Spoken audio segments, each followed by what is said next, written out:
Okay, welcome folks to class number 3 of Money Portal.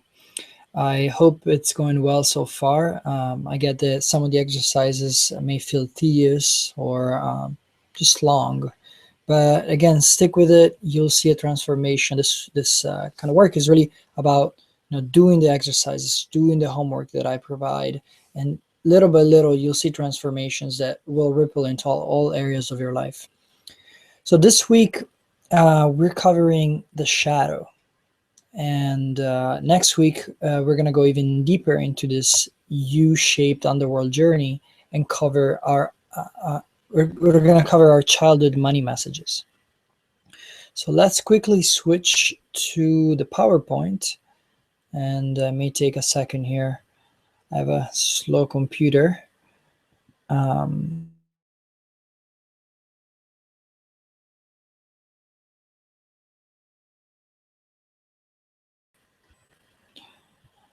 So, Money Portal, class number 3.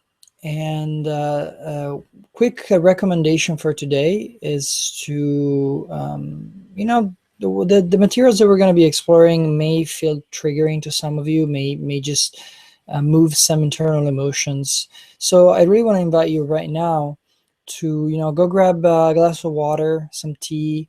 You can even grab essential oils. I always have them next to me, especially lavender really helps me to calm and ground whenever I'm feeling activated or triggered in any way.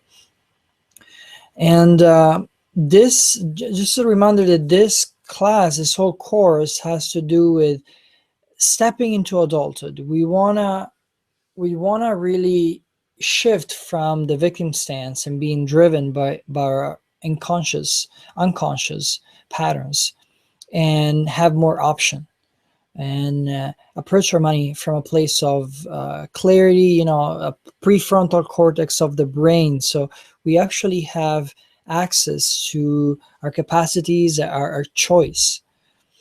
And then again, a lot of what happens in this country has to do with individualism and sort of like individualism. It's not bad by itself, but in this culture it has also become synonym of sort of like, I can do it on my own, I don't need anyone, and I don't even need parts of myself, I don't even need to feel my emotions. And so instead, what I want to invite, and I spelled it wrong there, but I want to invite you to embrace a radical self-care. That radical self-care is actually the most important thing you can do as you work through this material. And really, at any point in life, the more grounded you are, the more healed and whole you are in your own life, the more you'll see the impact also in your activism, your entrepreneurship, in your artistry, and so on and so forth. So quickly, let me say a word about shadow.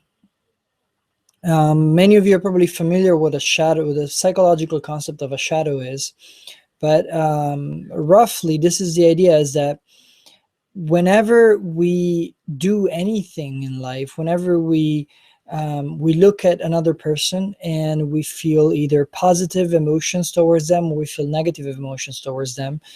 Sometimes we look at a person and we're particularly infatuated with them and we put them on a pedestal. Or we may look at somebody, maybe like a dirty homeless person that's slobbering all over their clothes. And so then we judge them, right? And we put them in a pit. Whenever we're doing any of that, and we're not coming from a place of center and gratitude and acceptance and love, we're out of balance. And whenever we do that, we create a polarity. So for anything that we consider really positive, of course, there's dark stuff that we're not seeing. And for anything that we're considering really dark and sort of gross or hateful, then there's a lot of beautiful light and that we're not acknowledging. Whether happens, whether it's in ourselves or in others. And the way the shadow works is something that it's unconscious. It's a shadow. It's usually behind us. It's behind our field of awareness. We can't see it. We can't catch it. And what we want to do is actually become conscious of that, conscious of whatever it is that we're projecting on another, whether it's a dark shadow or a golden shadow. And then we want to own those qualities back, those are qualities that we have. Those are qualities that are actually part of us, whether they're negative or positive. And the quicker we can own them, the quicker we can come back into balance, into a place of love. And so it's not just a matter of owning them, right? I guess that's the first part. The second part would be to balance them out with its opposite. So if in yourself you notice positive qualities, that's great.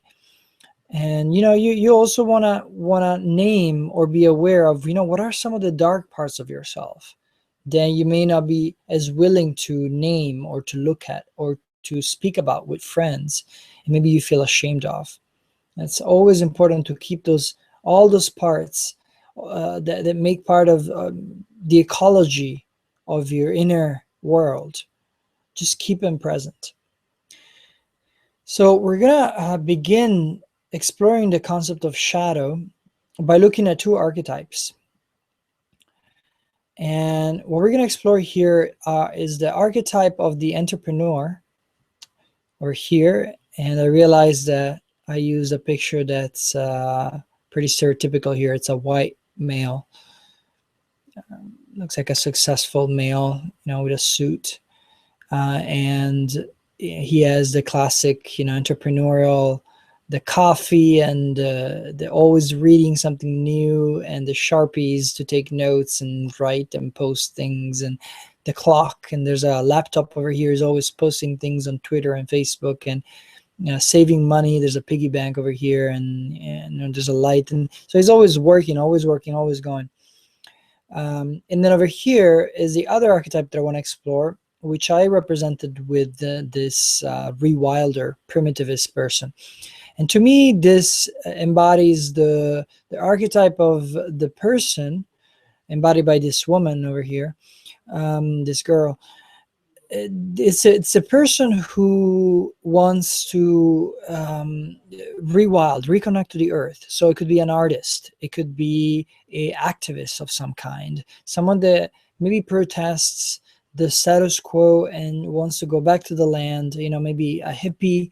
And a lot of this course has to do with how do we bridge these two places? How do we bring these two archetypes together in ourselves so that we can put our work on entrepreneurial genius in the service of a greater mission, in the service of the earth, in the service of our artistic expression and our soul's gifts. So here's what I want you to do. And again, as we keep going forward with this class, always I'm going to invite you to pause the video and, go grab whatever I'm asking you to grab, or pause the video and do the exercises that I'm inviting you to do. That's really going to help you in getting these messages that I'm trying to convey, and really seeing a shift in your financial life. So this is an exercise that I created. It's called Two Hats. And it's really simple. I want you to grab two hats. And so then you can pause the video. And you can grab either a baseball cap or a cowboy hat or a beanie. The important thing is that they're two different hats. They could be two different hats of different colors, or they could be actually different hats of different shapes. And so pause the video and go do that. Okay, now that you have the hats, I want you to set them in front of you on the desk, on the bed in front of you. And I want you to take a look at them. And I want you to feel which one feels more like the entrepreneurial hat and which one feels more like the artist, activist hat. Just look at them, without thinking too much, and just trust your guts and go with one of them. I mean, go project those qualities onto them. And as you look at them, now that you've chosen which hat is the entrepreneurial and which hat is the artist, activist, I want you to really begin to project those qualities onto the hats, like really see the qualities into the hats. Maybe the red baseball cap that you've chosen is the entrepreneurial hat, and it, you start to see, the creativity and the multitasking and the visionary quality and the, entrepreneurial aspects.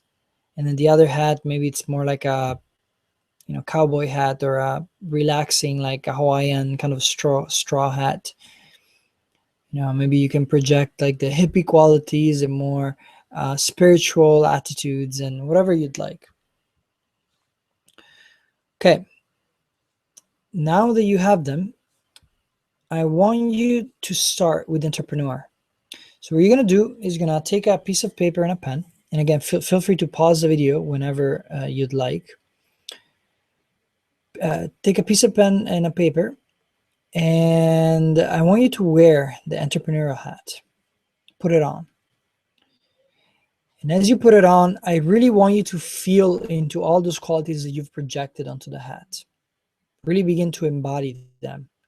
Take a couple of deep breaths and really feel as if those qualities were dripping down from the head into your body slowly. And so you're feeling visionary and multitasker, and there's almost not enough time, right? You're the entrepreneur.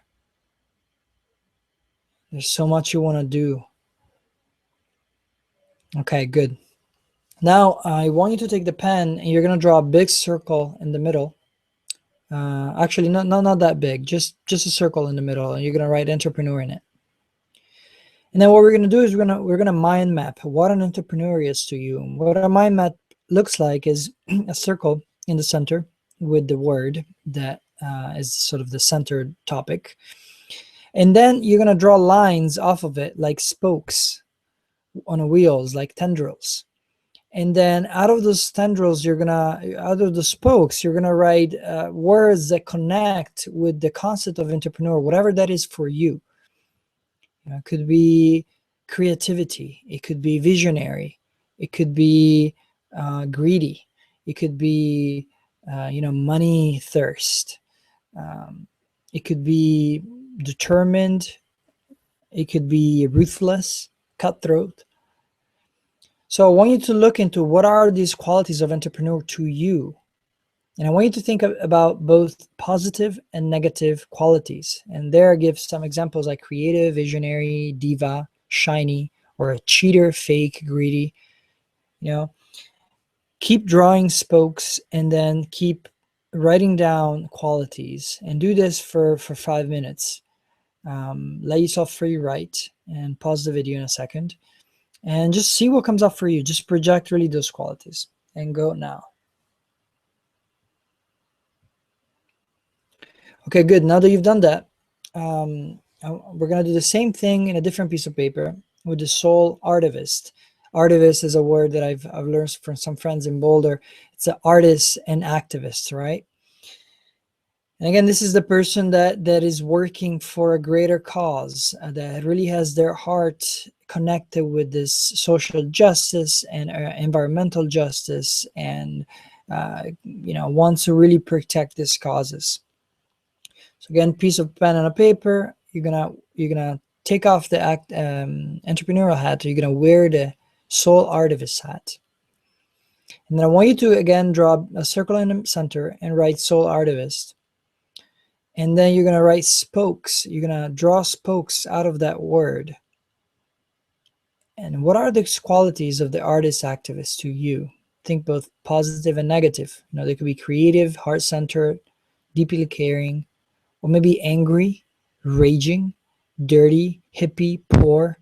What are those projected qualities that you see in soul artivists? Think about yourself and think about others that embody these qualities. And let yourself write for 5 minutes. And go now.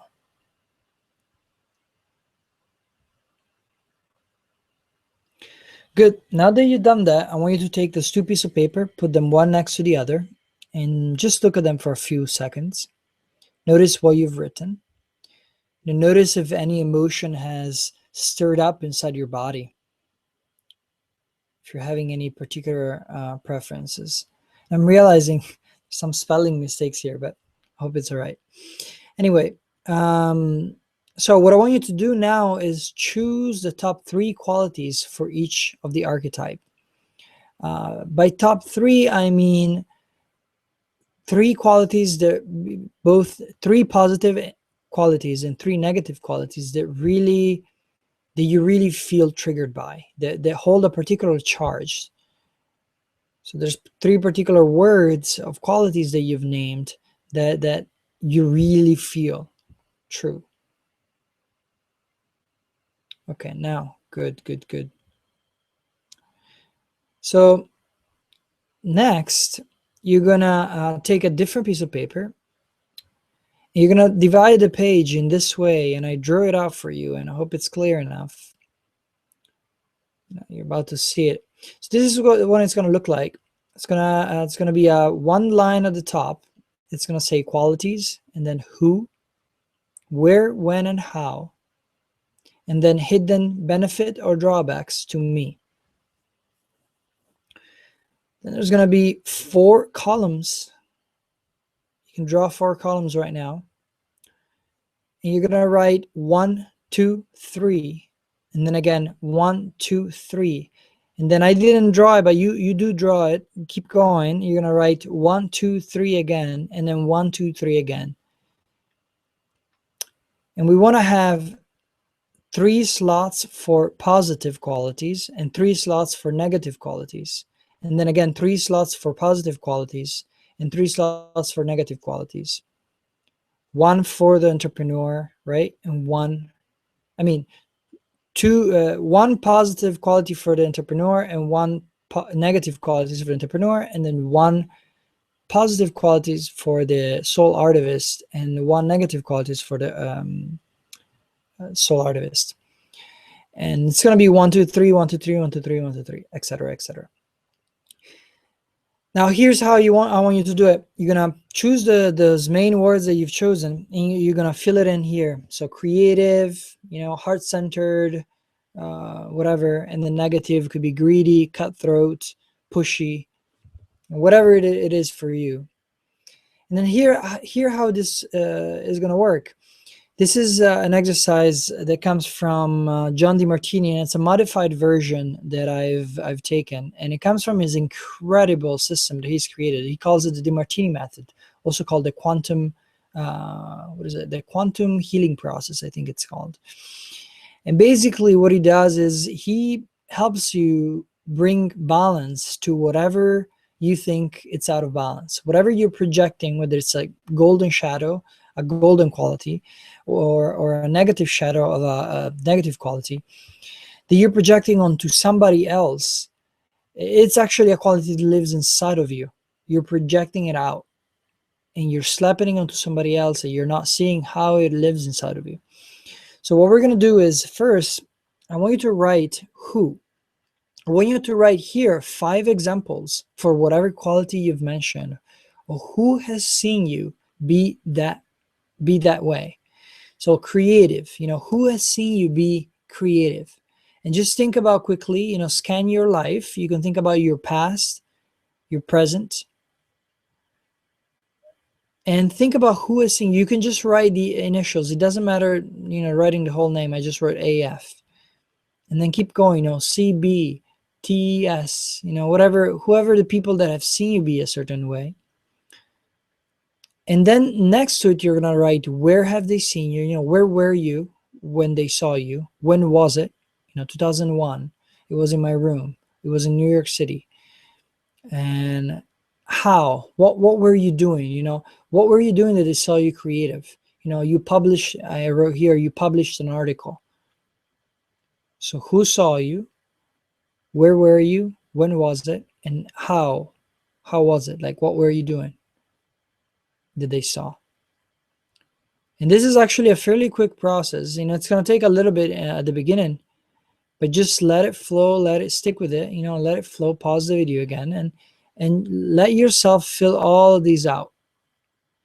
And if examples are not coming, I want you to think about the 7 areas of life, such as the spiritual. You can think about how were you creative spiritually, or how were you creative mentally?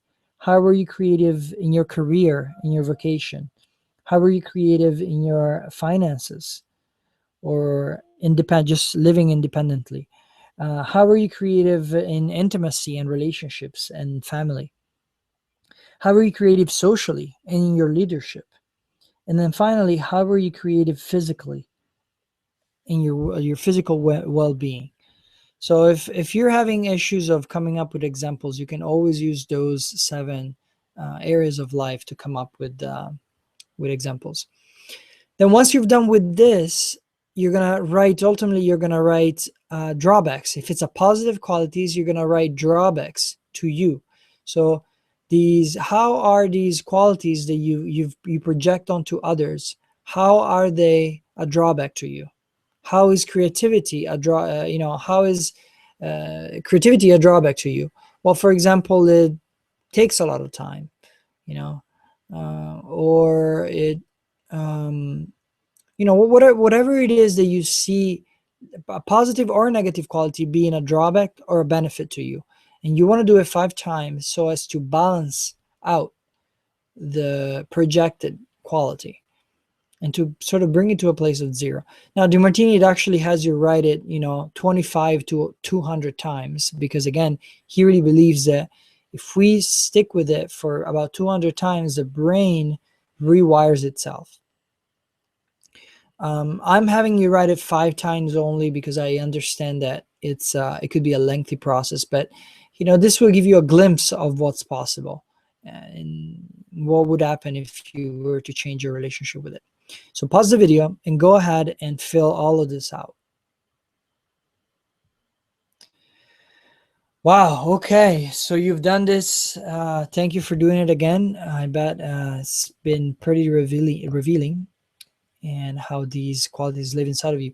So now I want to again talk about the financial shadow, and I call it the financial shadow showdown. And we are both light and dark. They exist within us, and if we can see them, these qualities, it's because we have them. Demartini says, if you spot it, if you spot the quality, if you spot it in others, then you've got it. If you spot it, you've got it. So now it's time, now that you've seen them, it's time to own them again. And what we're going to do now is we're going to own them in a different format. So we're going to actually we're about to use the same system that I gave you. And let me see here. Oh, here we go. So this time, what I want you to think about is that the top left, I want you to write 3 names. You're gonna use the same you're gonna create another piece of paper like I told you earlier, and I want you to think about 3 names of financial people that you dislike or hate. So I gave some example there that we have Mr. Burns from The Simpsons, we have Donald Trump, and we have the Koch Industries, who own, they're billionaires, if not trillionaires, and pretty much own most of the media and the banks in the country and in the world. So what I want you to think here is how, what are some of the qualities that come up to you as you see these people? Are they negative qualities? I imagine if you're in this class, probably you're going to have negative connotations that come up. So again, I want you to think about these 3 qualities and write them in the columns like we did before. And I'm going to show you the picture of it again. But again, right now, just write down the 3 qualities that come up. 3 negative qualities that come up to you as you see this. And then next, I want you to write 3 qualities of people that you admire and inspire you. You can think about past, present, or famous people or not. Here I gave some of my examples, Jon Stewart. We have Marie Forleo, who's an entrepreneur. And then I have Nako Bear, who's a musician, who I'm really inspired by. So, what are some of the qualities of these folks that we admire? These are people that are wealthy, and they're successful in what they do, and they drive hordes of thousands, if not millions of people to listen to their words, listen to their music, listen to their programs, and they're giving something of value to thousands of people, just like the other folks. They're giving something of value whether or not we realize it. Even Mr. Burns, right? I think he's a nuclear power plant, so he's giving energy to people. And there's something about them that we admire or we dislike strongly. So again, I want you to find there's three names of those three people. And then once you've thought about these three names, I want you to write three positive qualities that you project onto them. And then again, we're going to do it just like before. You're going to have the three positive qualities that you've projected. You can even write in parentheses whose quality it is. It could be creative, Jon Stewart, life changer, inspiring, stage lion, knuckle bear, whatever comes up to you. And then again, I want you to write down who saw you having that same quality, both positive and negative. Who saw you having that quality? Where were you when they saw you? When was it? And how? What were you doing that they saw you have that particular quality? Right? And then eventually at the end, I want you to look at the benefits or the drawbacks to it. So if it's a positive qualities, you're going to look at the drawbacks. If it's a negative qualities, you're going to look at the benefits to having that quality. And then really, again, you want to see how these folks, these either golden shadow projected sort of pedestalized characters, how these qualities actually live inside of you. And the same thing, how these pitted, angry feeling characters have actually qualities that live inside of you. So go ahead and do that and pause the video and fill this out, and I'll see you once you're done. Okay, fantastic. Thank you again for sticking through this. This is, I imagine it's stirring some emotions inside of you. We're going to do one last exercise. This is the third exercise of the day. So pick a new piece of paper. You're going to write vertically on the left side of the paper. You're going to write 1, 2, 3, 4, 5, 6, 7. And then next to it, you're going to write spiritual, and then under it mental, and then under number 3 is going to be vocational, number 4 financial, number 5 familial, emotional, sort of sexual relationship kind of thing, number 5 social and leadership, and number 6 physical. Wait, I'm missing something.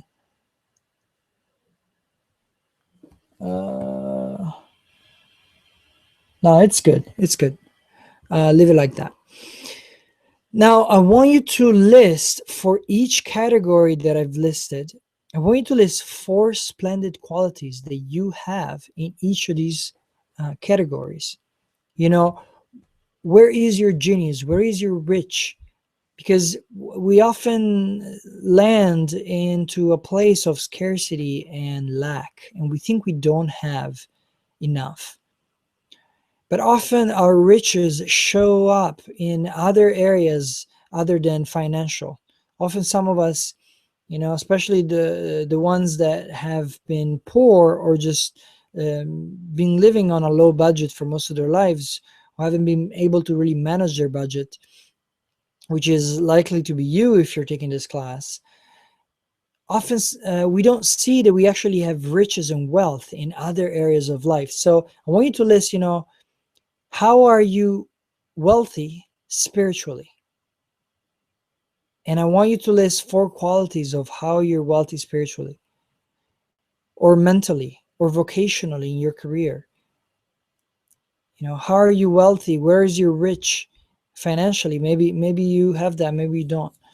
In your family, and your relationship, and your sexuality, and your emotions.